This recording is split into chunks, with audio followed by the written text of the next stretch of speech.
Hello, everyone, and welcome this Monday, April 2nd. We're glad you're watching Pro News 7. Millions of dollars are being lost to scams all over the country. And tonight, some local banks are warning people all over the area to monitor the text messages they receive. Pro News 7's Kendall Lee Bates has more on a text message scam that's targeting bank customers in many places in the Texas Panhandle.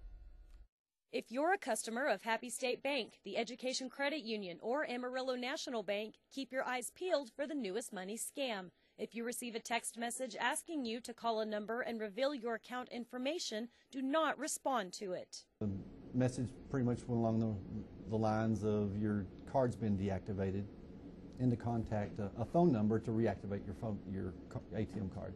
Once the number is dialed, a voicemail asks you to leave a message with your ATM card number and your PIN number. The banks are quickly notifying customers that the message is not legitimate. We'll call them on the phone sometimes, but we won't ask for their information.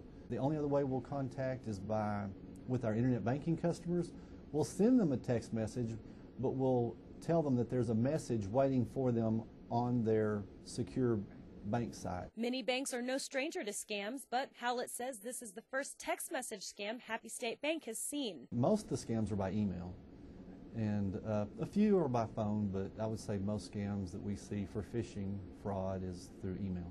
He also added, as of right now, no Happy State Bank customers have lost money to the scam. Some have reported they did respond to the text message, and the bank issued them new cards and accounts.